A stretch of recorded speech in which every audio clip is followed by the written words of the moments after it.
So today we're going to do a quick review of Doggy Love and More, the shop. This was submitted to us to do a quick. What is this, a Shopify store review, or it was just website in general? This happens to be Shopify, though, right?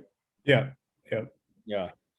Um, cool. So just real quick, if you guys are looking to have your store reviewed, then go ahead and comment your store link below, and we will kind of put you in the mix for a potential review. So it could be your Shopify store, or it could just be your website. But if you want us to do a public review like this of your site, then just go ahead and comment below and drop your site.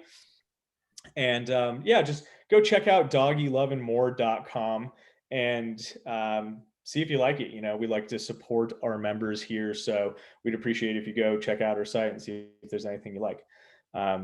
Cool. So with that housekeeping out of the way, let's get into the review here. So Cole, did you want to kick this off, or? No, I think you made some good points about kind of this intro page here. So I'll let you kick it off, and then we'll jump into some of the other things we were talking about. Okay, great. So I'm a big fan of not wasting space, and to me, on the desktop, this. Although it's nice to make this announcement, it is taking up a lot of space. So I would try to make it only take up. Can you see my cursor right now? Yeah. Cool.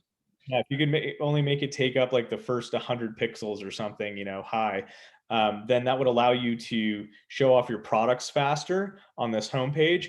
I wouldn't put the welcome to Doggy Love and More right here on the homepage. Maybe I would put it way at the bottom or something like that.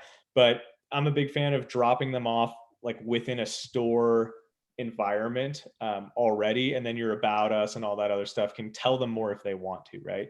So that's what my initial suggestion would be. I see the products down here. Maybe you could move the collections up and this stuff here, or just make it presented in. See, it gets better down here. So I would try to move this content up essentially. How you format that doesn't really matter, but you could just do product.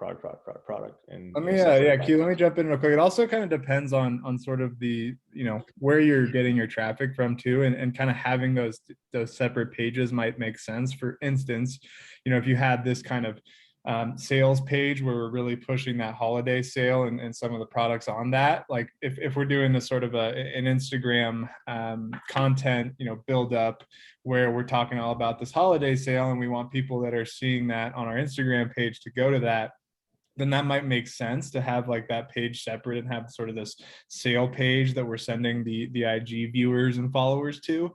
But a lot of the time, and what Q's talking about is that cold traffic, whether we're paying for ads or just kind of capturing some attention from social media, and it's really just driving back to the store in general, or people have seen us before and now they want to look us up and come shop from us.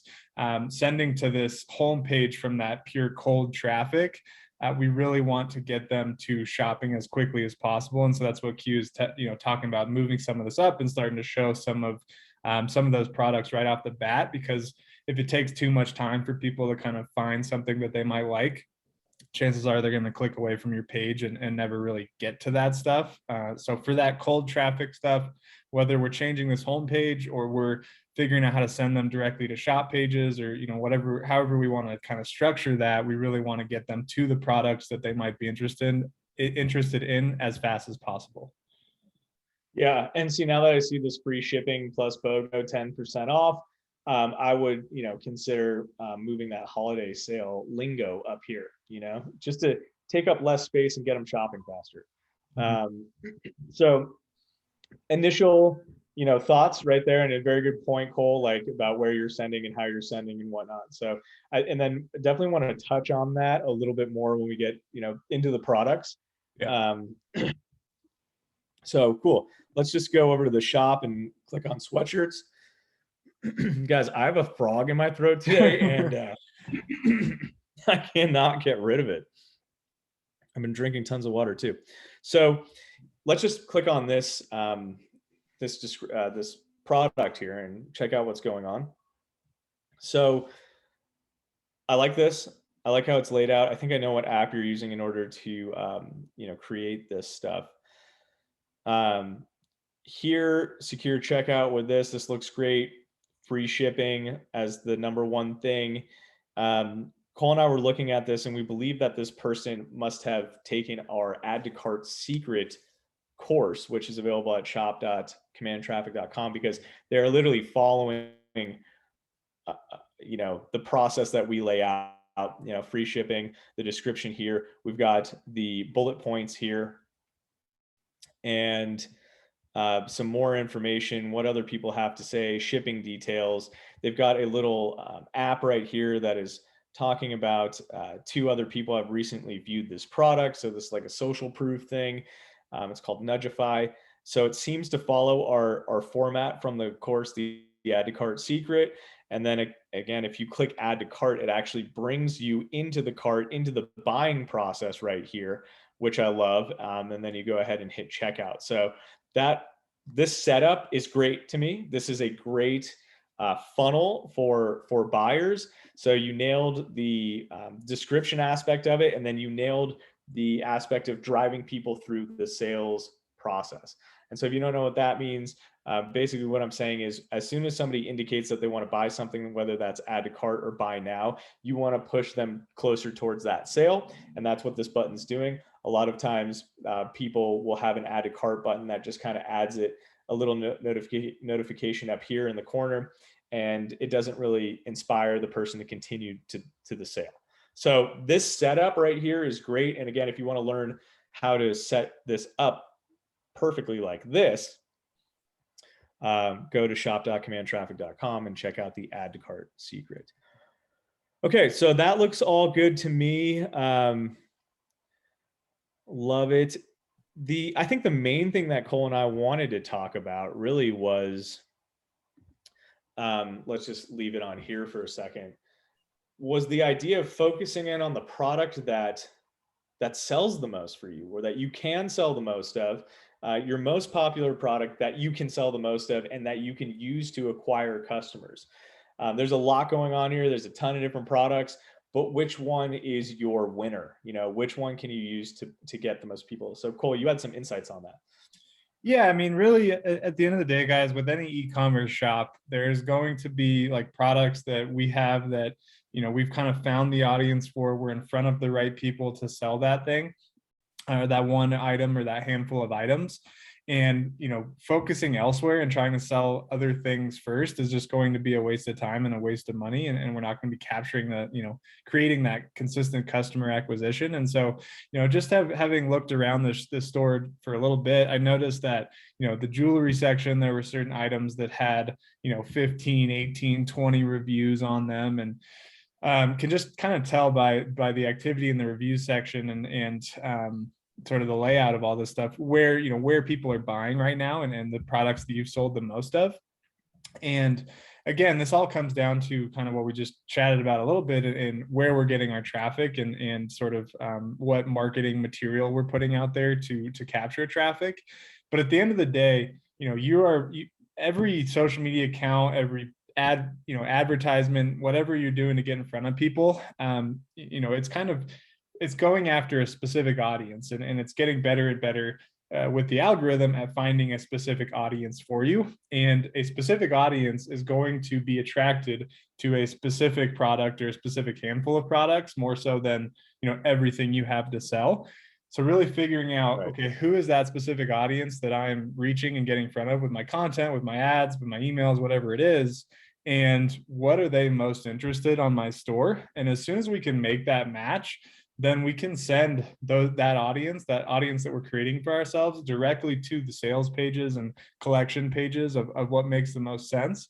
And that's when we can really kind of take customer acquisition up a notch and start converting more and more sales, which means more customers in the door, which means the more we can do to go sell them our other products we have. And I think too many people place having a lot of options too high up on their list. Like, if you have 100 different products, kind of like this store does, it's actually better to limit the options for a new customer and for cold traffic, because the more options somebody has, the less likely they are to make a decision at all. It's just kind of a rule of thumb with online marketing. And we really, if we can create that sort of customer journey for them, decide beforehand, hey, that, this handful of products, these 5 things or this one thing is what these people are most likely going to buy. So I'm going to send them directly to that and try and get them to buy that. Then that's what, we can get that initial sale and we can sell more and more to them down the road.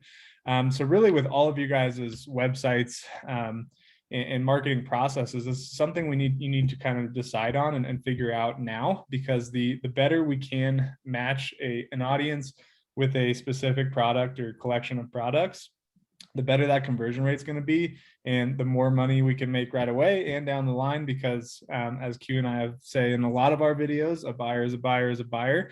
Our goal on that first transaction is to get them to buy anything, and so putting what makes the most sense in front of them is going to lead to higher success rate for us.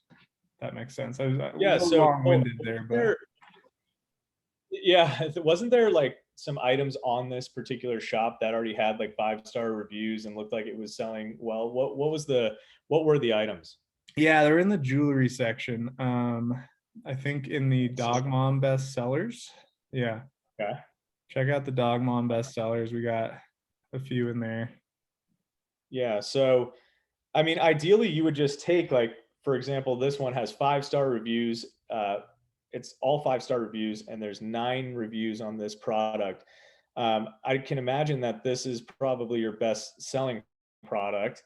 And so, There's also a wolf head necklace with 27 5-star reviews. oh, perfect.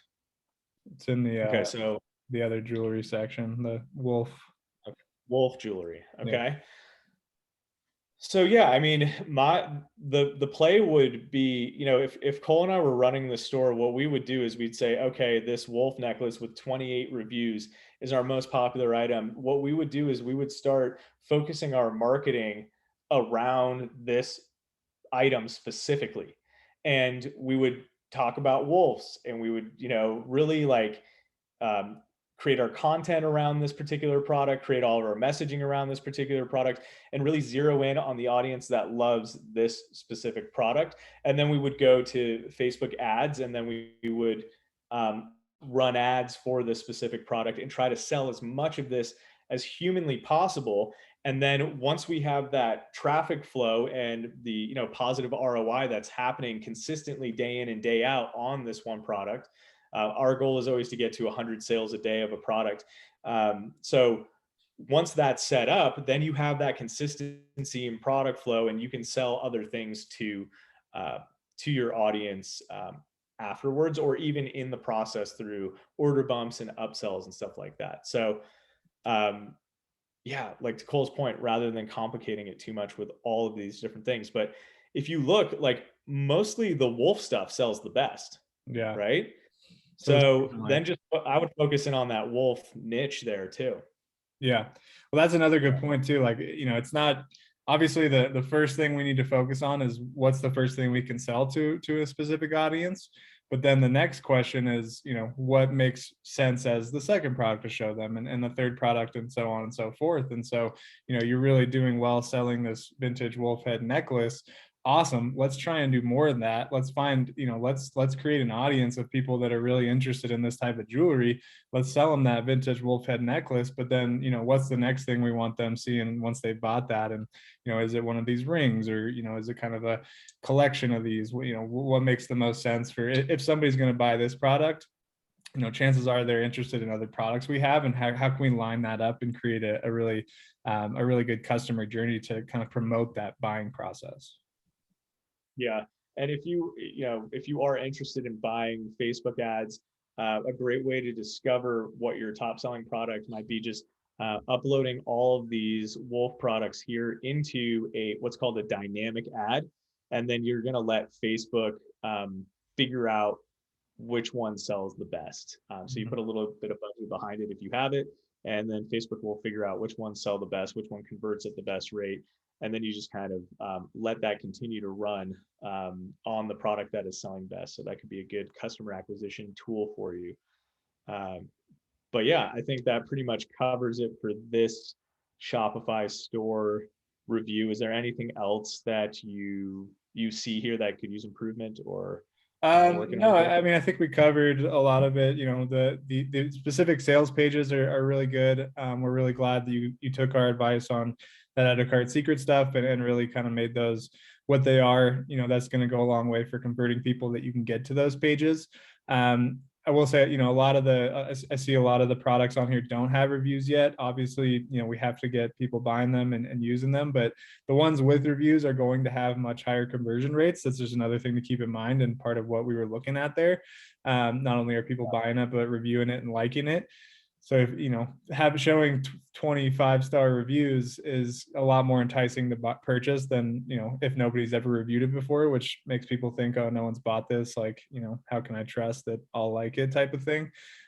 So, you know, a note on that, if you can, you know, send that out to friends or family or whatever and ask them to give you those reviews to get some of your other products off the ground. But more importantly for now, let's focus on that kind of collection. You know, whether it's you take our advice and use the wolf collection, if you decide to go another route with it, like focus in on that niche and start matching up that audience with that very more, you know, much more niche product collection, and you're going to see a lot more, you know, a lot higher conversion rates, turn a lot more people into customers, and we can do a lot more from there. Yeah, I mean, this shop is set up for success, you know, technically. It's just about getting that winning product out there and selling as much of it as possible. Cool. Cool. All righty. Well, I hope this helps. As Q mentioned early on, if you guys want us to review yours, just leave a comment here with the link to your site. We're going to try and do this as often as possible. We're going to continue doing those Instagram account reviews as well. So keep an eye out for that later on this week, and comment below with your link if you'd like us to review your website. Awesome. All right. See you guys.